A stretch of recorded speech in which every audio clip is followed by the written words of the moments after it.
बिस्मिल्लाहिर्रहमानिर्रहीम। अस्सलामु अलैकुम वरहमतुल्लाहि वबरकातुहू। AMMK के पत्तीकोटाई के कैंडिडेट जनाब SD सेल्वन साहब, डाइस पर बैठे हुए मुस्तफ़ा साहब,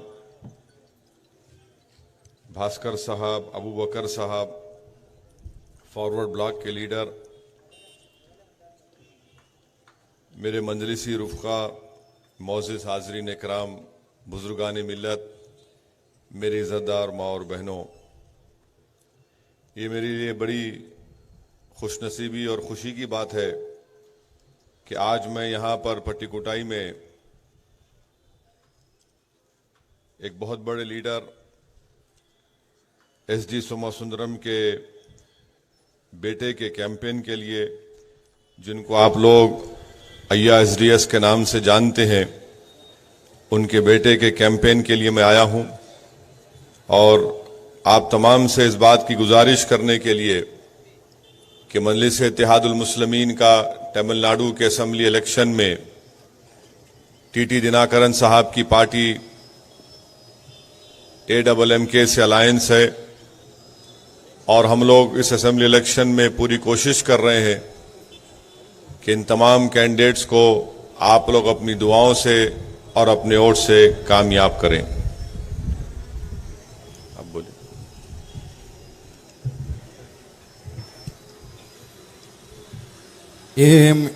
AMMK வேட்பாளர் SDS செல்வம் அவர்களே, தமிழ் மாநில முஸ்லிம் லீக் தலைவர் முஸ்தபா அவர்களே, பாஸ்கர் அவர்களே, இன்னும் மஜ்லிஸ் கட்சியை சேர்ந்த நிர்வாகிகளே, இங்கு கூடியிருக்கக்கூடிய ஆண்களே, பெண்களே, பட்டுக்கோட்டையில் இது ஒரு சந்தோஷமான செய்தியாக உள்ளது. மறைந்த முன்னாள் தலைவர் SDS சோமசுந்தரம் அவர்களின் மகனிற்காக நான் இங்கு பிரச்சாரம் செய்ய வந்துள்ளேன். MAM கட்சியாக இருக்கிறது. இந்த சட்டசபையிலே மக்கள் செல்வம் TTV அவர்களுடன் கூட்டணி வைத்து நாங்கள் இங்கு வெற்றி பெறுவதற்காக ஒரு முயற்சி செய்து கொண்டிருக்கின்றோம். आप लोग यहाँ के AMMK कैंडिडेट SDS सेल्वन साहब के वालिद साहब को जानते हैं और अय्या SDS 3 मरतबा आपने उनको लोकसभा के लिए तंजावुर से कामयाब किया और अय्या SDS 11 साल तक रेवेन्यू मिनिस्टर रहे। जब MGR और मैडम अम्मा यहाँ के CM थे, अय्या SDS ने रेवेन्यू मिनिस्टर के तौर पर कई रिफॉर्म लेकर आए और रेवेन्यू बोर्ड को उन्होंने ख़त्म किया, जिससे कई गरीब लोगों को, ख़ास तौर से मुस्लिम माइनॉरिटी को, दलित को, बैकवर्ड क्लास के लोगों को इससे बहुत बड़ा फ़ायदा हुआ।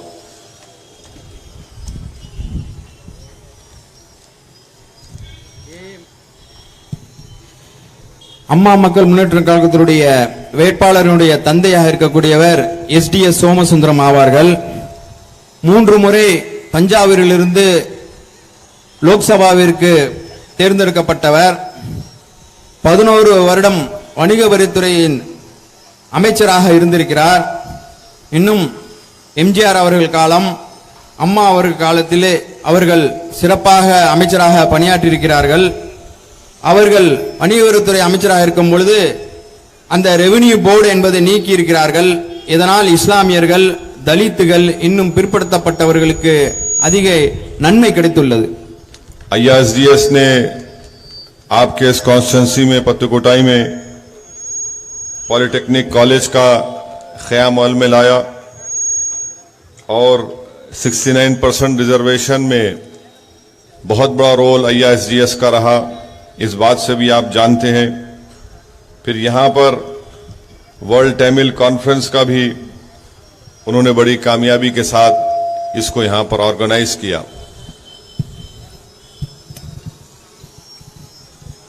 ஐயா SDS அவர்கள் பட்டுக்கோட்டையிலே பாலிடெக்னிக் காலேஜ் ஒன்றை உருவாக்குவதற்கு காரணமாக இருந்தார்கள். அது மட்டுமின்றி தமிழகத்திலே 69% இடஒதுக்கீடு வருவதற்கும் முக்கிய காரணமாக இருந்தார்கள்.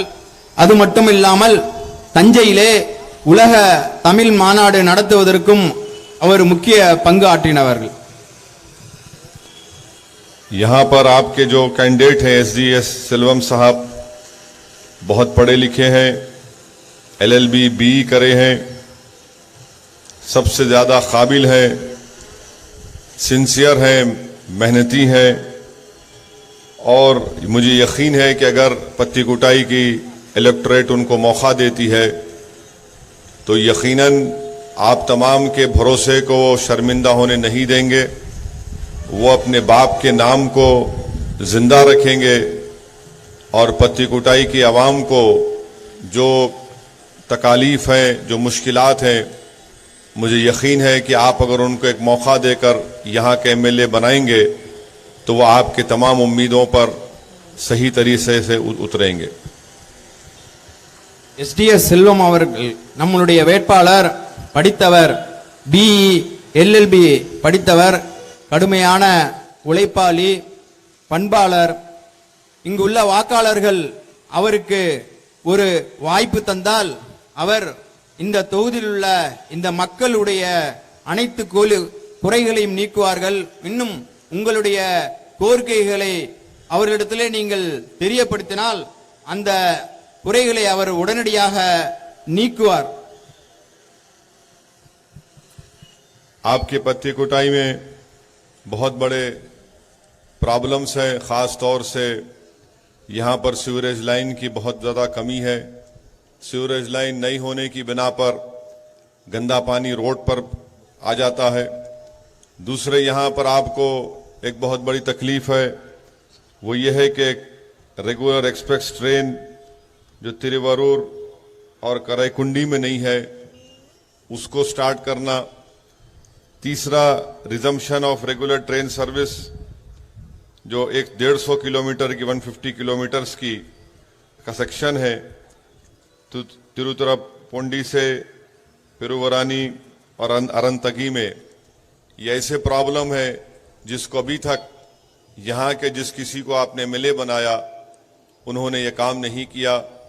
मुझे यकीन है कि अगर आप यहाँ से AMMK के कैंडिडेट को कामयाब करेंगे तो ये 3 अहम मसाइल जो आपके हैं वो इंशाल्लाह उसको ज़रूर हल करवाएंगे। और जहाँ तक ट्रेन सर्विस का मामला है, तिरुवरूर से लेकर कराईकुंडी में इंशाल्लाह मैं खुद पार्लियामेंट में इसका डिमांड करूंगा। இந்த தொகுதியின் முக்கிய குறையாக இருக்கக்கூடியது கழிவுநீர். சாக்கடை கழிவுநீரானது சாலையில் வந்து விடுகிறது. அது செல்வதற்கான முறையான ஒரு வடிகால் இல்லை. அது மட்டும் இல்லாமல் திருவாரூர் காரைக்குடி அந்த ரயில் பாதை அந்த குறையை இந்த இவர் தேர்ந்தெடுக்கப்பட்டால் நீக்குவார்கள். இன்னும் திருத்துறைப்பூண்டி, அறந்தாங்கி போன்றவற்றில் உள்ளது. நான் பாராளுமன்றத்திலே இந்த திருவாரூர் காரைக்குடி ரயில் பாதை அமைப்பதற்காக என்னுடைய குரலை நான் உயர்த்துவேன் என்று இங்கு நம்முடைய தலைவர் பாரிஸ்டர் வைசி அவர்கள் குறிப்பிட்டுள்ளார்கள். तमिलनाडु की पॉलिटिक्स में हमेशा 2 पार्टी का रूल रहा, ADMK या DMK का। पहली मर्तबा आज AMMK में का जो अलायंस बना है जिसमें MIM भी उसका हिस्सा है। मुझे पूरा यकीन है कि इस मर्तबा एक थर्ड पॉलिटिकल अल्टरनेटिव तमिलनाडु की आवाम के लिए, तमिलनाडु के इलेक्टोरेट के लिए, जो यहाँ पर एक पॉलिटिकल स्पेस भी है, पॉलिटिकल वैक्यूम भी है, वो टीटी दिनाकरन की लीडरशिप में एक थर्ड पॉलिटिकल अल्टरनेटिव के तौर पर यहाँ पर उभरेगा। தமிழ்நாடு அரசியலில் இதுவரை 2 அரசியல் கட்சிகள் மட்டுமே கோலோச்சி உள்ளார்கள். ஒன்று ADMK, மற்றொன்று DMK. தமிழக அரசியலிலே முதல் முறையாக 3வது அணியாக அமமுக என்ற கட்சி போட்டியிடுகிறது. இதில் மக்கள் செல்வர் டிடிவி அவர்கள் களம் காண்கிறார்கள். இந்த 3வது அரசியல் அணியாக இருக்கிறது. தமிழகத்தில் உள்ள அரசியல் வெற்றிடத்தை கண்டிப்பாக மக்கள் செல்வர் டிடிவி அவர்கள் நிறைவேற்ற பூர்த்தி செய்வார்கள் என்று நம்முடைய தேசிய தலைவர் அவர்கள் குறிப்பிட்டுள்ளார்கள். डीएमके अलायंस है और डीएमके की तरफ से टीटी दिनाकरण को और असदुद्दीन ओवैसी पर ये इल्जाम लगता है, एलिगेशन लगता है कि हम लोग वोट काटने को आए हैं या फिर सेकुलरिज्म को कमजोर करने को आए हैं। मैं आपको सिर्फ यही बताना चाहता हूं कि डीएमके का जो इलेक्शन मैनिफेस्टो है, जिसमें वो ये कह रहे हैं कि पत्ताकुटाई में कास्टिक सोडा की फैक्ट्री लगाएंगे और अगर वो लगाएंगे तो इससे एक बहुत बड़ा एनवायरमेंट डिजास्टर आपके इस एरिया में हो सकता है। दूसरी बात, डीएमके का इलेक्शन मैनिफेस्टो आप देख लीजिए। इलेक्शन मैनिफेस्टो में डीएमके कहती है कि अगर उनको पावर मिलेगा तो 1000 करोड़ टेम्पल्स को देंगे और 200 करोड़ मस्जिद और चर्च को देंगे। तीसरा वो कहते हैं कि जो कोई भी काशी मथुरा को जाएगा उनको 25,000 से लेकर 1 लाख रुपए यात्रा के तौर पर देंगे। मैं आपसे सिर्फ यही सवाल करना चाह रहा हूं, मैं बार बार ये क्वेश्चन कर रहा हूं कि तमिलनाडु की सरजमीन पेरियार की अन्ना की सरजमीन है, कैसे डीएमके अपने इलेक्शन मैनिफेस्टो में सॉफ्ट हिंदुत्व की बात कर रही है। यह फैसला आपको करना है। मैं आपको बताना जरूरी समझता हूं कि दिल्ली का चीफ मिनिस्टर है तो वो ये कहता है कि वो हनुमान भक्त है और वो उसने हनुमान चालीसा पढ़ता है। वेस्ट बंगाल के चीफ मिनिस्टर है ममता बनर्जी, तो वो कहती है कि मैं हिंदू ब्राह्मण हूं, मेरा शांदलिया गोत्रा है और वो चंडी पाठ पढ़ती है। डीएमके में स्टालिन साहब है तो वो अपने इलेक्शन मैनिफेस्टो में कहती है कि हम काशी मथुरा जाने वालों को इतने पैसे देंगे। आखिर इस मुल्क में जो सेकुलरिज्म है, जो इक्वालिटी, लिबर्टी, जस्टिस की बात बाबा साहेब अंबेडकर ने अपने कॉन्स्टिट्यूशन में की है, क्या वो इसको बरकरार रखेंगे या फिर उसको खत्म कर देंगे? जल्दी जल्दी। டிஎம்கே கூட்டணி இங்கு டிடிவி மற்றும் என்னுடைய கூட்டணியை பார்த்து இவர்கள் சொல்வது மதசார்பனுடைய ஓட்டுகளை பிரிக்கிறார்கள் என்று சொல்லுகிறார்கள். நான் கேட்கிறேன், டிஎம்கே தன்னுடைய தேர்தல் அறிக்கையை வெளியிட்டது. அது இந்த பகுதியில் காஸ்டிக் சோடா தொழிற்சாலை அமைப்பதற்காக நாங்கள் முயற்சி செய்வோம் என்று சொல்கிறார்கள். ஆனால் அது வந்தால் இப்பகுதியில் உள்ள அந்த சூழ்நிலை, அதாவது என்விரான்மெண்டல் என்று சொல்லக்கூடிய சுற்றுச்சூழல் பாதிக்கப்படும் என்று சொல்கிறார்கள். அது மட்டும் இல்லாமல் கோவில்களுக்கு ஸ்டாலின் அவர்கள் தன்னுடைய அறிக்கையிலே நான் 1000 கோடி தருவதாக சொல்கிறார். ஆனால் அதே வேளையில் சர்ச்சு மற்றும் மசூதிகளுக்கு என்னால் வெறும் 200 கோடி மட்டுமே தருவதாக குறிப்பிட்டுள்ளார்கள். அது மட்டும் இல்லாமல் காசி மதுரா புனித யாத்திரை செல்வதற்கு நான் 25,000 முதல் 1 லட்சம் வரை தருவதாக சொல்லுகிறார்கள். என்னுடைய கேள்வி திரும்ப திரும்ப இது எழுப்பப்படுகிறது. இது பெரியார் மற்றும் அண்ணாவுடைய மண்ணாக இருக்கிறது. இப்படிப்பட்ட இடத்திலே இதை போன்ற மத சம்பந்தமான தேர்தல் அறிக்கை எப்படி வருகிறது என்று தெரியவில்லை என்று கேட்கிறார்கள். அது மட்டுமல்ல, டெல்லியினுடைய முதல்வர் அவர்கள் நான் அனுமான் பக்து, நான் அனுமான் சால்சா படிப்பதாக சொல்கிறார். மம்தாவோ நான் இந்து பிராமணன், சாந்திலி கோத்ராவை சேர்ந்தவர், சாலிப்பட் படிப்பதாக சொல்கிறார்கள். ஆனால் இங்கு ஸ்டாலின் அவர்கள் காசி மதுரா செல்வதற்கு நான் இங்கு பணம் தருவதாக கூறுகிறார்கள். மத சார்பின்மை, சமத்துவம், சகோதரத்துவம் இது போதித்தவர் அம்பேத்கர் ஆவார்கள். அப்படிப்பட்ட மண்ணிலே இதை போன்ற மத துவேஷங்கள் பரப்பப்படுகிறது என்பதை வருத்தத்துடன் தெரிவிக்கிறார்கள். एडबलएमके के इलेक्शन मैनिफेस्टो में ये साफ और वाजे तौर पर कहा गया कि सच्चर कमेटी और रंगनाथ मिश्रा कमीशन के रिकमेंडेशंस के इम्प्लीमेंटेशन के लिए टीटी दिनाकरन साहब की पार्टी सिंसियरली उसको इम्प्लीमेंट करेगी। उन्होंने ये भी वादा किया कि माइनॉरिटी मुस्लिम्स के लिए 5% रिजर्वेशन होगा। तीसरा उन्होंने कहा कि जो 41 प्रिजनर्स मुस्लिम कन्विक्टेड लाइफ प्रिजनर्स जेल में हैं, जिसको एडीएमके ने रिलीज नहीं किया, एडब्ल्यूएमके को अगर तमिलनाडु की जनता अपने दुआओं से वोट से कामयाब करती है तो उनको छोड़ेंगे। நம்மளுடைய அமமுகவினுடைய தேர்தல் அறிக்கையிலே மக்கள் செல்வர் டிடிவி அவர்கள் தினகரன் அவர்கள் தெரிவித்தது, சச்சார் கமிட்டி மற்றும் ரங்கநாத் மிஸ்ரா அறிக்கையில் என்ன சொல்லப்பட்டுள்ளதோ அதை நான் முழுமையாக இந்த தமிழகத்திலே அமல்படுத்துவேன். இரண்டாவதாக, இஸ்லாமியர்களுக்கு 5% இடஒதுக்கீட்டை நாங்கள் ஆட்சிக்கு வந்தால் தருவோம் என்று சொல்லியிருக்கிறார்கள். மூன்றாவதாக, 41 சிறைவாசிகள் குற்றவாளிகளாக இன்று சிறையில் உள்ளவர்களே நான் விடுவிப்பேன் என்று சொல்லுகிறார்கள். எனவே இங்கே இருக்கக்கூடிய மக்கள் இஸ்லாமியர்கள் டிடிவி தினகரன் அவர்களுடைய கட்சிகளுக்கு ஆதரவு அளித்து மிகப்பெரிய வெற்றியை தரும்படி நான் கேட்டுக்கொள்கிறேன் என்று கேட்டுள்ளார்கள். इस तरह से अगर सॉफ्ट हिंदुत्व डीएमके या फिर वेस्ट बंगाल या दिल्ली की पार्टीज करेंगे, आप मेरी बात याद रख लेना, एक दिन इस मुल्क में इजराइल में जिस तरह से ultra right wing Jewish parties Israel में पॉलिटिकल इंस्टेबिलिटी पैदा कर दिए एक दूसरे के कंपटीशन में, ये वही दिन कभी ना कभी इस मुल्क में हमको देखना पड़ेगा. இன்று இந்த நாட்டிலே மிதவாத இந்துத்துவாவை அனைவரும் கையில் எடுத்துள்ளார்.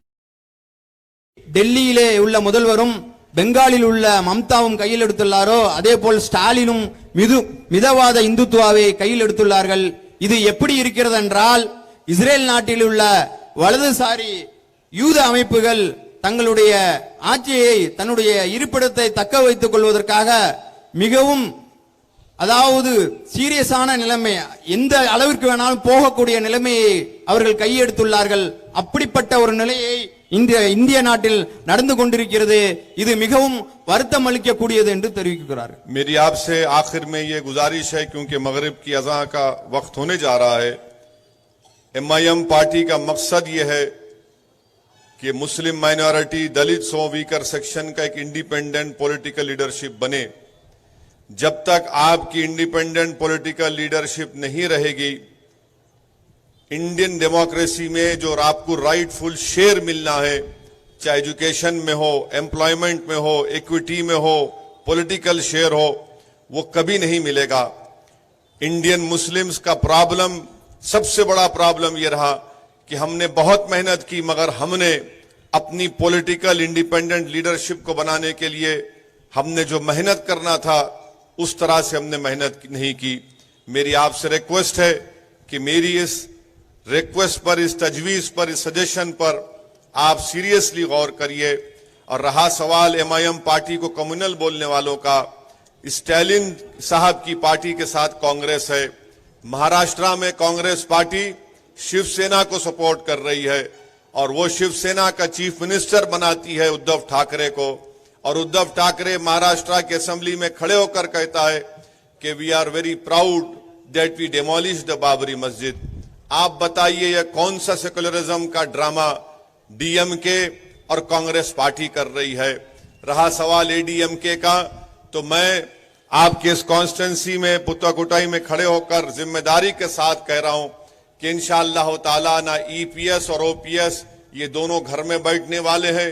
इलेक्शन हारेंगे, क्योंकि जो मोदी का साथ देता है और जो भी बीजेपी के साथ जाता है उसको शिकस्त होती है, पॉलिटिकल ऑब्लिवियन में चले जाता है. मुझे यकीन है कि आखिरी इलेक्शन होगा, ईपीएस ओपीएस का, एडीएमके का कोई फ्यूचर नहीं है.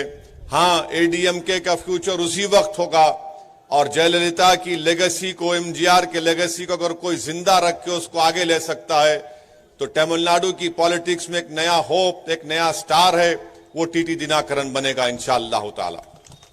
मेरी आखिर में आपसे गुजारिश है कि अप्रैल 6 तारीख को आप तमाम लोग अपने घर से निकलकर पूरे इत्मीनान के साथ आप अपना एक एक वोट प्रेशर कुकर पर बटन दबाइए.